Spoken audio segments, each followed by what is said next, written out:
temos delícias, pessoas inspiradoras aqui com a gente, contando grandes histórias aqui de mobilização, transformação social.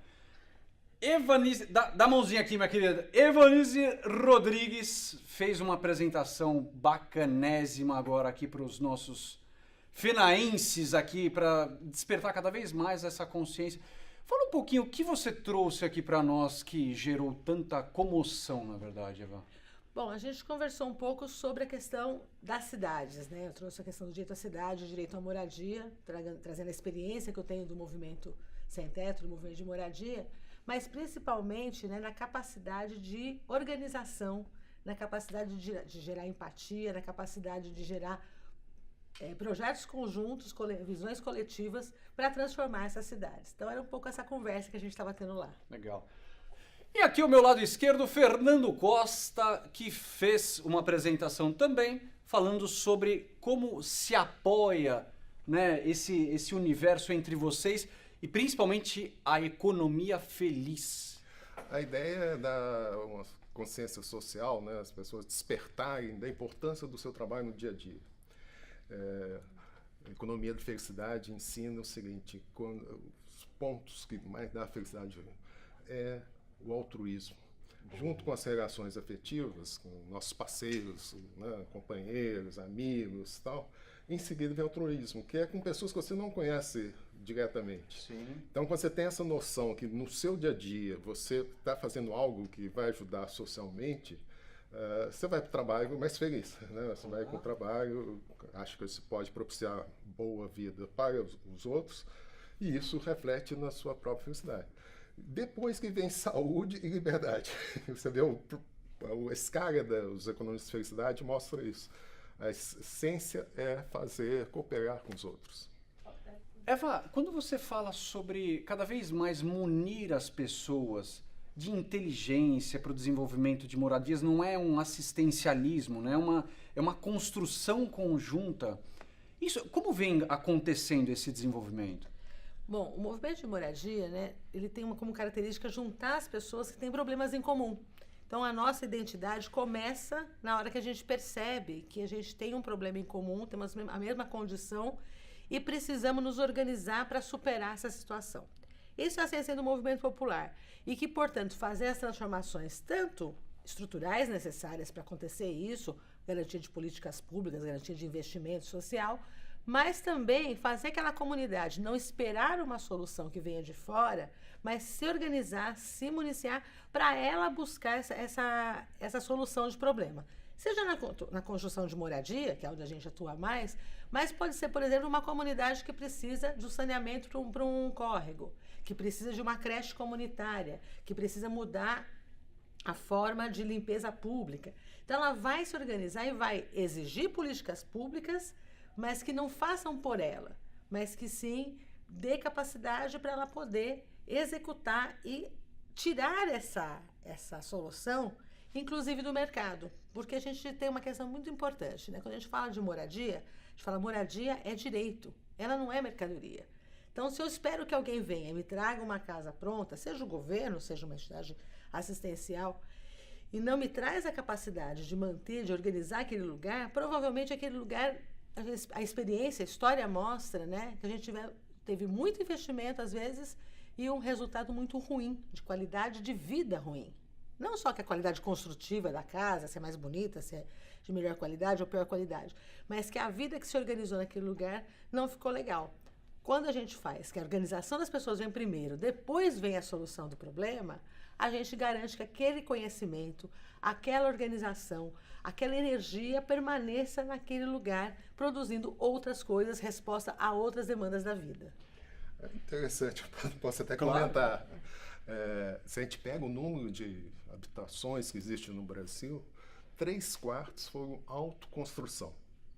Quer dizer, foram iniciativas das famílias, tal, com autofinanciamento. Certa ocasião, aqui no Rio de Janeiro, eu dei uma palestra a respeito de habitação, tal, e era uma plateia internacional. Tinha muitos, inclusive, africanos, e eu não me esqueço que um deles falou assim: bom, a Caixa Econômica faz financiamento habitacional. pelo visto, não anda bem. Ninguém tinha comentado isso, né? Parece que vocês não estão cumprindo a sua tarefa. Aí depois caiu a ficha e o argumento é muito interessante, você pensar até do ponto de vista quantitativo. Se você pensar o Rio de Janeiro, tem mais de um quarto, quase um quinto da população que mora em favelas. E, diferente, por exemplo, de São Paulo, o número no Grande Rio é 1.700.000 pessoas moram em favelas, na Grande Rio. No Rio mesmo, cidade, é 1.400.000. Em São Paulo, 2.100.000. São Paulo tem mais pessoas que moram em favela que no Rio, porque a população é muito maior. Mas lá em São Paulo, assim, dá 11% da população. Aqui no Rio dá 22%. Então você visualiza as condições precárias habitacionais, né? É mais sentido. E no Brasil, de certa forma, tem Salvador, Recife, São Luís, fica assim entre um quinto e um quarto, sabe? Quase 25%, alguns passam um pouco. E Belém do Pará, mais da metade. É impressionante. Mais da metade mora em condições precárias. E aí, pegando o ponto que ela disse, você não pode ficar esperando o Estado, o governo se mobilizar. E olha que faz, depois nós vamos falar a respeito, faz muito. Então, 3/4 tomaram a iniciativa de construir por conta própria. O que é uma favela? Favela é um local ocupado sem planejamento estatal. Sem rua, sem planejamento, a definição universal é essa, né? Com a ausência do Estado. Perfeito. Até fazendo uma brincadeira com os neoliberais. Eu falo assim, vocês querem ver a experiência do Estado mínimo? Vão ao Rio e visitem uma favela. Não tem saúde. Não tem nada, é o Estado mínimo, é a ausência de Estado, a ausência de políticas públicas. Então, aí brota uma coisa que pouca gente sabe. 3/4 das habitações dos moradores são proprietários. Nós temos 69 milhões de domicílios no Brasil. 3/4 é um número que, quando eu soube, é muito mais elevado do que eu esperava, mas por essa história de autoconstrução, de iniciativa dos moradores fazer. Mas, respondendo ao africano, né? Eu falo assim, imagine com menos um quarto que foi financiado, basicamente 70%, pela Caixa Econômica Federal. Se não tivesse isso. Imagina um barril de pólvora social explosivo que nós teríamos. Pela demanda social não atendida. Inclusive, uma coisa que a Eva trouxe na sua apresentação foi falando justamente dessa construção com a Caixa, independente de entradas ou saídas de governo, ter um projeto sustentado, continuado, né? Exato. A gente vive, infelizmente, né? Nós não temos uma estabilidade de políticas públicas. Então, um governo que entra resolve que ele acaba com o programa. A gente vê de 2016 para cá, por exemplo, que a moradia, a Minha Casa Minha Vida para famílias de mais baixa renda foi achatado completamente. E isso é muito ruim, porque você não consegue ter uma permanência da solução e organizar isso no tempo. Ninguém está dizendo que qualquer governo, com qualquer política, vai resolver o problema da habitação ou qualquer problema da saúde, da educação, num piscar de olhos. Mas uma política de Estado que permaneça com investimentos constantes, que permaneça construindo projetos, construindo política de forma constante, fazer o arranjo institucional necessário. Nós trabalhamos, né, a gente faz de autogestão, que é que a gente faz a gestão da produção do empreendimento. A gente capacita as famílias de baixa renda para gerir a construção. Isso você não faz de um dia para o outro. Antes disso vem educação, vem capacitação, vem aprender a usar as ferramentas, apoio técnico. Então, o problema da interrupção de políticas, isso já aconteceu conosco, né, nas prefeituras, nos governos estaduais, e hoje acontece no governo federal. Ela não é só danosa porque ela acaba com aquilo. É que para começar qualquer coisa nova vai levar um tempo enorme de novo, de recuperação, de reorganização, para poder fazer. Eu concordo inteiramente com o que ela está dizendo. E até posso dar um depoimento pessoal que eu estava com um grande otimismo. Até 2013, assim, então eu falei, dessa vez vai. Porque isso que ela falou, você tem uma ideia, assim, em termos de história, no final do regime militar, no último governo do regime militar, eles financiaram bastante, deu a média anual mais de 500 mil de unidades habitacionais. Em seguida veio a crise, que eu chamo crise do subprime brasileiro, antes de inventarem a palavra. Foi no final do regime militar que tem a crise dos mutuários, porque a inflação subiu e não tinha condição de pagar, aí foi a crise dos mutuários. A partir daí, andou assim, uns 20 anos andando de gato, sem funcionar nada. E aí, quando eu fui vice-presidente da CAT, na área de finanças, mas eu acompanhava tudo, de 2003 a 2007. E a gente viu que até 2004 estava andando ainda de gato. Tinha feito umas mudanças institucionais, mas a gente queria fazer muito mais financiamento. Então, a ideia, a Caixa não financiava recurso de poupança desde 1992, no governo Collor, quando uma secretária de habitação de Alagoas tornou-se ministra da habitação e obrigou a financiar sem avaliação de risco. O banco não quebrou porque era banco público. Então, desde lá, ficou andando de lado. A partir de final de 2004, eu lembro perfeitamente, veio um estudo falando, o dinheiro de poupança não está sendo financiado na habitação. E aí foi resolvido fazer uma revolução na área da vice-presidência chamada desenvolvimento urbano. E isso já propiciou, a partir de 2005, a gente já vê na estatística começando a aumentar o financiamento habitacional. E decorou mesmo o segundo mandato do Lula e já quebrou o recorde de 500 mil lá do final do regime militar. Deu 650 mil ao ano. Na Dilma, foi a melhor fase da história. A média foi 1.100.000. Aí a conta que eu fazia, vê se você conta agora. O déficit habitacional no Brasil é calculado assim, quase 6 milhões. Sabe? Teve uma época que sobe, desce, mas quando eu saí, em 2007, era por volta de quase 6 milhões. Eu falava, 1 milhão todo ano, isso é déficit, um estoque. Mas você também tem as novas famílias, né? Os jovens que vão comprando casa e tal. Sim. Aí depois a gente pode discutir até o conceito que é déficit habitacional. Mas eu fazia a conta assim, mandatos de 5 anos de governo. Se você tivesse 20 anos com isso que ela falou, com permanência da política habitacional, com vontade por isso, ser uma política de Estado, não de governo. Perfeito. É um absurdo, assim, por exemplo, assumiu esse governo atual, Minha Casa Minha Vida ficou totalmente paralisado, porque não querem dar mais subsídio, tudo ao ajuste fiscal. Então, a média caiu, assim, ínfima em relação. Tinha sido dado mais de 1 milhão de habitações de interesse social, até 3 salários mínimos, que é a maior parte do déficit. Paralisou. Então, tem que ser política de Estado. E eu digo, 4 mandatos de governo fazendo essas políticas que estavam sendo feitas, o Brasil tem possibilidade de eliminar o déficit habitacional, e digo mais, para as pessoas visualizarem o que eu estou falando. Existem 11.400.000 pessoas morando em favela no Brasil. Tá? É 6% da população brasileira. É um problema que a gente pode enfrentar e tem que transformar favelas em bairros populares, assim como foi feito. Londres, Paris, Nápoles, as grandes cidades do mundo tiveram favelas, quando o Estado estava ausente. Perfeito. E conseguiram transformar em bairros populares. Então, é esse o nosso desafio. E aí vem uma questão importante, que aí não significa investimento em habitação, mas não só em habitação, para que esses lugares, de fato, sejam bairros, não sejam dormitórios, né, cidades dormitórios, como a gente já viu acontecer em muitas políticas, né, e infelizmente se reproduz esse modelo. O que a gente defende no movimento popular é que você aproveite, né, que as cidades tenham seus espaços, tenham seus vazios urbanos, que a gente possa colocar moradia popular em toda a cidade. Não bairros segregados, bairros com baixa infraestrutura, com baixa capacidade de gerar emprego, de gerar qualidade de vida, para confinar a população mais pobre.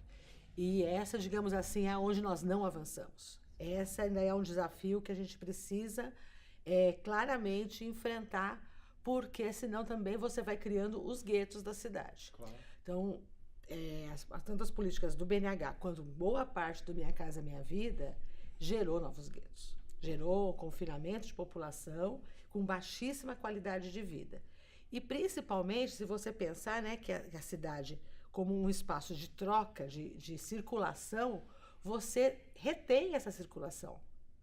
Ao reter trabalhadores para um lado, riqueza para o outro, você vai fazendo com que isso não circule e que as pessoas que estão naquele lugar não tenham acesso. Você faz um apartheid social. Exatamente, não tem acesso Segrega. à própria economia local, Claro, né, da cidade. Então, a cidade que a gente defende é justamente... e aí a gente fala muito, né, de que a cidade não pode ser uma mercadoria, é que a cidade ela tenha esse espaço de acolher, né, e dividir o espaço com todos e todas. Eu falo uma coisa extremamente interessante, que é a respeito da lógica de mercado. A lógica de mercado é o seguinte, você pensar o que era habitações antes, vou pôr um marco histórico, antes de fazer uma reforma no mercado financeiro. A Caixa começa mesmo em 1970, que era unificada e começa a enfrentar o desafio, porque nessa data que a população urbana ultrapassou a população rural no Brasil. Então, aí que a Caixa começa a enfrentar essa demanda social por tetos, né? Antes, toda edificação, inclusive as moradias, eram propriedades privadas, né? Era a grande forma de manutenção de riqueza, eram ativos imobiliários. E aí que é essa lógica que ela falou. Por quê? Como se enriquecia no país antes? Se comprava a periferia das cidades, que eram zonas rurais, né? Ok. E depois a cidade ia crescendo perifericamente, transformava isso que tinha um custo barato em loteamento, e as pessoas vendiam lotes, especulavam com o valor de lote, enriqueciam em termos imobiliários. Sim. Mas jogava a população para a periferia. Cada vez mais. Custo de transporte muito mais caro, sem saneamento básico, sem centro de saúde, sem delegacia, sem segurança pública, sem nada. Na fase mais recente, as políticas habitacionais, umas até inspiradas na França, de locação social, chama PAR no Brasil, Programa de Arrendamento Residencial. A condição da Caixa financiar é que tenha centro de saúde, delegacia, infraestrutura de um bairro. Que aí são prédios populares com essa infraestrutura, de escola e tal, e não para jogar na margem. E outro ponto que ela fala interessante, os centros da cidade, no caso de São Paulo, né, que você é morador, o centro ficou muito deserto, vários centros. No Rio também, a zona portuária no Brasil, no Rio de Janeiro, você lembra como era um deserto, à noite perigoso, ninguém transitava lá e tal. Então são lugares que têm infraestrutura, têm transporte, têm acesso muito mais fácil ao trabalho, desocupados. Então esses lugares, é isso que eu entendi da sua fala, né? Esses lugares teriam também ter uma política habitacional no sentido que ela fala, com sentido completo. Não é só construir a construção da propriedade. Perfeito. Agora, Eva, qual é a relevância de um evento desse para a gente cada vez mais ficar próximos de parceiros como a Caixa, vocês se relacionando cada vez melhor com o universo bancário? Acho que tem várias dimensões. Uma delas, né, e talvez a primeira, né, é que você não nasce funcionário Caixa, você nasce cidadão. E como cidadão, esse é um espaço bastante produtivo, bastante frutífero, né, para você encontrar outras pessoas e pensar em iniciativas de como é que você quer, como cidadão, transformar a sociedade. Acho que essa é a primeira dimensão. O segundo, que ao ser funcionário Caixa, você está dentro de um mecanismo, você está dentro de uma ferramenta na mão fundamental que passa muita coisa por dentro. Eu falo isso, né? A gente, São Paulo tem uma cidade de dormitório dessas, né? Com muitos investimentos de habitação da década de 80, que é a cidade de Tiradentes, que por 20 anos não teve uma agência bancária. E olha só, quando começou os programas de transferência de renda, né? Ainda era o Renda Mínima, que era na cidade de São Paulo, depois o que veio a ser o Bolsa Família, para você sacar o seu benefício, o único caixa eletrônico que tinha era dentro de um supermercado de uma grande rede. Então, olha o que acontecia. A pessoa saía da sua casa, pagava a condução, ia a esse supermercado, sacava o dinheiro e você já fazia o quê, então? Já gastava naquela grande rede, voltava para casa. Claro, com o alimento que você precisava, mas não ativava a economia local, porque aquela grande rede mandava o lucro dela para outro lugar que não era a periferia da Zona Leste, não era a cidade de Tiradentes. Ao você trazer, por exemplo, uma agência bancária lá para aquele lugar, não só que as pessoas puderam, então, circular com seus recursos de maneira mais local, mas elas tiveram acesso a outras ferramentas, a outros programas sociais que elas não teriam. Então, a Caixa chega, eu sempre digo isso, a Caixa chega onde nenhum outro banco chega. chega onde estão as pessoas. Ela não é uma coisa que está distante, que você vai assim, hoje eu vou lá para o centro da cidade para ir, né? Não, nas periferias das grandes cidades você tem um banco que está perto. No interior do país, ainda mais, né? Tem muitos lugares que a Caixa é a única agência bancária, né? Alguns lugares com o Banco do Brasil, mas num raio de vários municípios. Então, ou seja, é a presença concreta do Estado com ferramentas de política social naquele território. Isso faz muita diferença. Posso ilustrar com um dado isso, pesquisa recente que eu fiz. Eu fui convidado para participar de uma banca na USP, que a tese era essa. Né? Se deveria defender o Banco Estadual do Espírito Santo ou não. E aí eu fiz um levantamento, estudei agências no Brasil todo. E chegou um resultado fantástico, porque na hora que eu pesquiso isso antes, eu não tinha consciência do número. A Caixa, junto com o Banco Brasil, mas mais um pouco a Caixa, os dois bancos, eles irrigam mais do que drenam. Ou seja, emprestam muito mais do que captam de depósito. E aí eu fiz análise banco por banco. E os outros 3 grandes bancos privados, né, 2 nacionais, Itaú e Bradesco, e um estrangeiro, Santander, é o contrário. Eles drenam mais do que irrigam, sabe? Sim. Isso, a Caixa gira em torno de 1.650 cidades onde tem presença com agências. Só que os outros municípios têm lotéricos e correspondentes bancários, porque são pequenos municípios, muito diminutos. A partir disso, quando começou o programa Bolsa Família, a Caixa, 2 meses depois, já conseguiu pagar, porque tinha o correspondente, chama Caixa Aqui. E aí acontece esse fenômeno que chamou bem a atenção.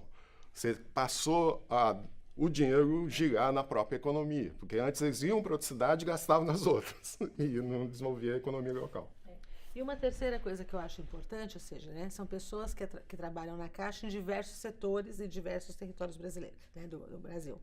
Então, ao também construir identidade, construir projeto coletivo, ao discutir esses assuntos, elas são formadoras de opinião também dentro da Caixa. Elas influenciam políticas dentro da Caixa. Ela influencia a atuação da Caixa. Então, é claro que as decisões macro vêm dos governos, dos titulares, né, dos ministérios, da Presidência da República e da própria Presidência da Caixa. Mas o trabalhador que também está lá com uma visão de mundo mais coletiva, mais abrangente, ele sim influencia na aplicação das políticas. Então você vai ter uma postura também dentro dessa política pública muito mais receptiva. A gente, como falava isso, né, que quando a gente briga muito com a Caixa, briga demais. Nossa, né? Por quê? Né? Porque a Caixa tinha uma expertise em trabalhar com empresas. E não tinha com o movimento social, com as cooperativas, com as associações, né? E essa expertise foi sendo construída e a gente sempre brincar, tem que ter perfil para trabalhar com a gente, porque a gente é chato, a gente briga, a gente fala alto, a gente discute, a gente não concorda com as coisas. E aí você vai criando capacidade mesmo de diálogo, de inter-relação, para que a visão que o funcionário às vezes traz da empresa, com a visão que a sociedade traz pelo movimento popular, possam chegar num ponto comum, pode efetivar uma ação. Se você tem empatia com o cliente. Exato. Senão você fica colocar no lugar dela. Exato. Né? E entender que aquele cliente é diferente do outro cliente. Então, essas experiências, esses momentos de contato, a gente faz bastante atividades, né, com as APCFs, né, o Movimento Popular tem tido muita atividade com as APCFs, tem estado na campanha de defesa da Caixa, né, junto, porque a gente entende que esse projeto não é nem nosso e nem é só dos funcionários da Caixa, é um projeto de país. Claro, é um projeto de país. Eva, brigadaço pelo aceite, por estar aqui irrigando cada vez mais o nosso conhecimento sobre todo esse universo, ao lado do Fernando, construindo cada vez mais uma transformação social, né? Muito bacana. E fica o convite para vocês acompanharem o próximo Inspira Papo